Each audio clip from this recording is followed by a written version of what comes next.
Dear students, आज हम पढ़ेंगे मेरिस्टेमेटिक सेल्स को on the basis of their position 3 series में डिवाइड किया जा सकता है। Number 1 apical meristem, number 2 intercalary meristem and the number 3 is lateral meristem. Apical meristem.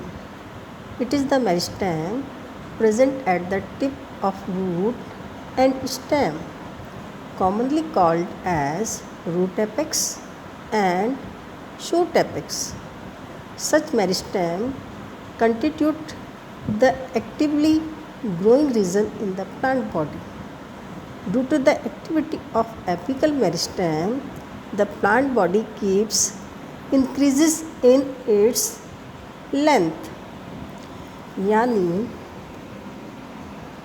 Apical meristem की सेल्स स्टेम्स, ब्रांचेस और रूट के एपेक्स पर पाई जाती हैं।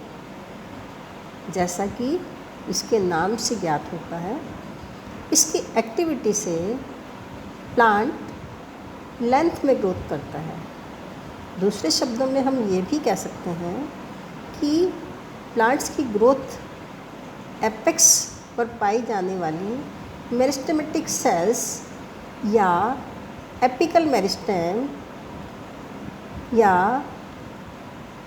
टर्मिनल मेरिस्टेम्स के द्वारा होती है। एपिकल सेल्स जहाँ पर सेल्स स्थित होती है, उस पॉइंट्स को हम ग्रोइंग पॉइंट्स भी कहते हैं।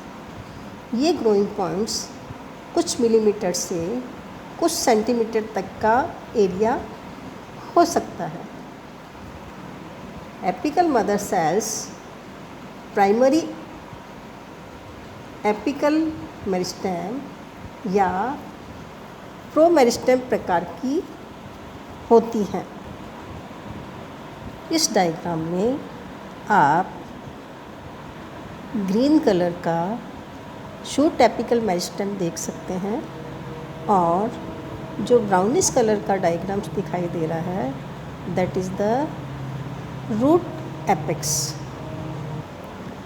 इन दोनों में ही एपेक्स पर पाई जाने वाली मेरिस्टेमेटिक कोशिकाओं का ग्रुप ग्रोइंग पॉइंट्स कहलाता है और ये ही ग्रोइंग पॉइंट्स प्लांट की स्टेम की लेंथ या रूट की लेंथ के लिए रिस्पॉन्सिबल होता है।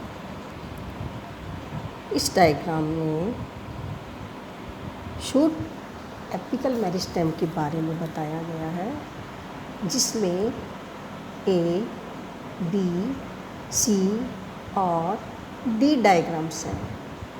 ए डायग्राम्स में आप देख सकते हैं शूट एपेक्स पर पाए जाने वाला कुछ मिलीमीटर से कुछ सेंटीमीटर तक का एरिया एपिकल मेरिस्टेम कहलाता है, जो कि प्लांट की लेंथ के लिए रिस्पॉन्सिबल होता है।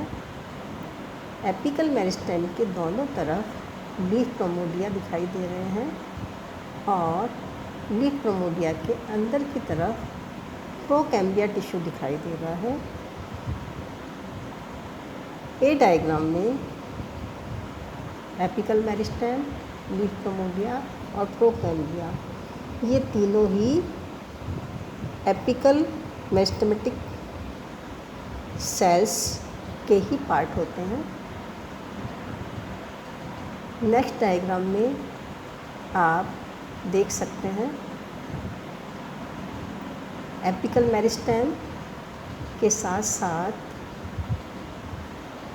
आउटरमोस्ट लेयर ऑफ प्रोटोडर्म, जो कि फ्यूचर में एपिडर्मिस का पोर्शन बनाता है। उसके जस्ट बाद ग्राउंड मेरिस्टेम आता है, जो कि ग्राउंड टिश्यू यानी कि कॉर्टेक्स और पित्त का पोर्शन बनाता है और inner most area that is called as procambium, जो कि फ्यूचर में वेस्कुलर टिश्यू को प्रोड्यूस करता है या ओरिजिनेट करता है। सी डायग्राम में आप इसको अच्छे से समझ सकते हैं।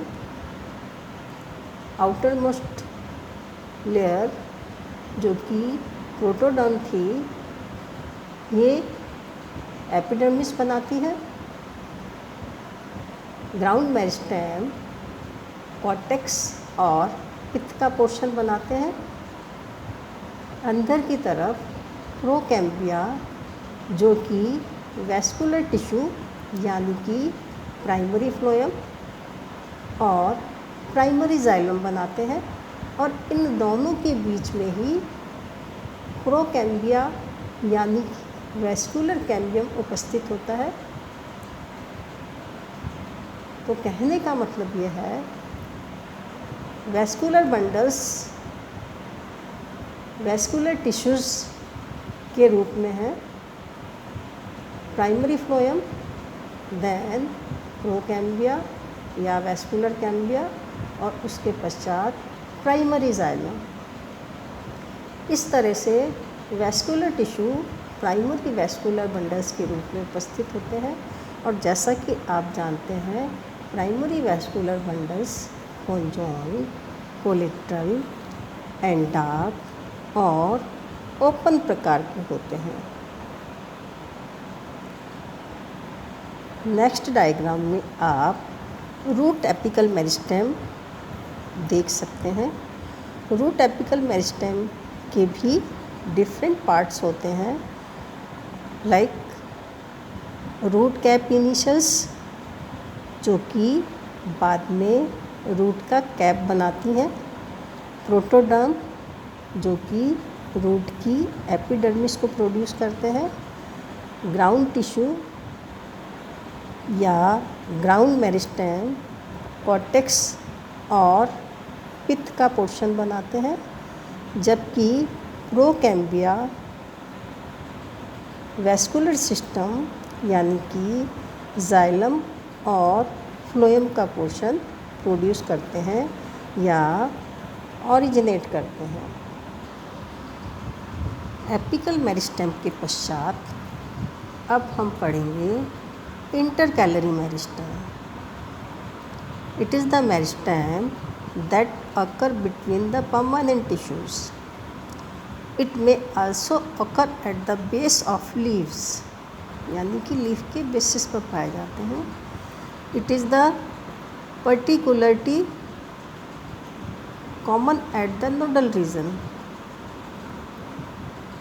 It is also responsible for the formation of branches at the nodal regions. And the last characteristics of intercalary meristem is the apical and intercalary meristems are examples of the primary meristem. यानी intercalary meristem की meristematic cells plant body के middle part में या apical portion से अपेक्षाकृत कुछ दूरी पर होती हैं। इसकी एक्टिविटी के कारण स्टेम की इंटरनोड या लीफ की चौड़ाई में ग्रोथ होती है या वृद्धि होती है। इस प्रकार की मेरिस्टेमेटिक सेल्स ग्रासेस के पर्णाधार पर यानी कि पिट्यूल के बेस पर तथा इक्विसिटम की नोड के बेस पर भी पाई जाती हैं। बहुत सारे साइंटिस्टों का ये कहना है कि इंटरकैलरी मेरिस्टेम्स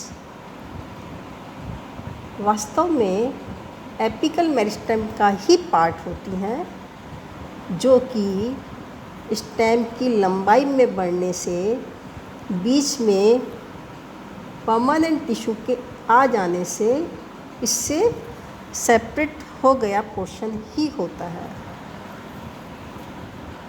इस डायग्राम में आप इंटरकैलरी मेरिस्टेम्स देख सकते हैं, जो कि मोनोकॉट्स में दिखाई दे रहा है।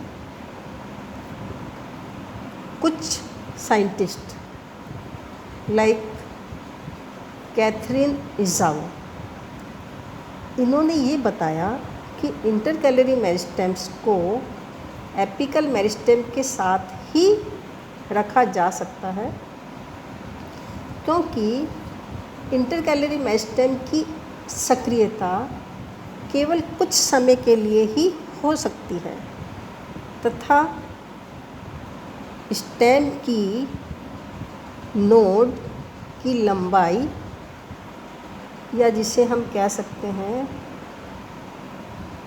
स्टेम के इंटरनोड की लंबाई में ग्रोथ करने के बाद कुछ समय के बाद ये प्राइमरी परमानेंट टिश्यू का एक पार्ट या हिस्सा बन जाती है और इसकी सक्रियता समाप्त हो जाती है। इसीलिए कैथरीन इज़ाओ ने इंटरकैलरी मेरिस्टेम को एपिकल मेरिस्टेम का पार्ट ही माना है। डिफ्रेंशिएशन के बेसिस पर मेरिस्टेम्स को 3 टाइप्स में डिवाइड किया गया है। Number 1 protoderm, number 2 ground meristem and the number 3 is procambium. जैसा कि पिछले बार भी मैंने आपको बताया, या शूट एपिकल मेरिस्टेम के डायग्राम में भी आपने देखा होगा, प्रोटोडर्म बाद में आगे जाकर एपिडर्मिस को प्रोड्यूस करता है या एपिडर्मिस को बनाता है, जो कि एक प्रोटेक्टिव लेयर है। Ground meristem is also differentiated into ground tissue means cortex, endodermis and pith, and the third is procambia. Procambia जो है ये वैस्कुलर टिश्यू को प्रोड्यूस करता है, और जैसा कि आप जानते हैं वैस्कुलर टिश्यू में आ जाते हैं primary phloem and primary xylem, और उन दोनों के बीच में हो जाएगा कैम्बिया, जिसे हम वैस्कुलर कैम्बिया भी कहते हैं, क्योंकि ये ही प्राइमरी वैस्कुलर बंडल्स को प्रोड्यूस करते हैं। अब हम पढ़ेंगे थर्ड लेटरल मेरिस्टेम। फर्स्ट था apical meristem, second intercalary meristem and the third lateral meristem. Lateral meristem की एक्टिविटी से, या हम इस तरह से भी कह सकते हैं, lateral meristem is responsible for the width of stem. इस डायग्राम में आप देख सकते हैं, the diagram show vascular cambium and chord cambium. This is the first year woody plants, जिसमें आपको अंदर की तरफ स्टिलर सेकेंडरी ग्रोथ दिखाई दे रही है, जिसमें सेकेंडरी वुड यानी कि सेकेंडरी जाइलम है, और पेरीफेरी वाले एरिया में यानी कि एक्स्ट्रा स्टिलर रीजन में सेकेंडरी ग्रोथ दिखाई दे रही है, जिससे कि बार्क या छाल बनती है। और ये दोनों ही यानी कि stelar region of secondary growth plus extra stelar region of secondary growth, both are combinedly called as secondary tissues. Lateral meristems की डिटेल स्टडी हम नेक्स्ट चैप्टर में पढ़ेंगे। Thank you.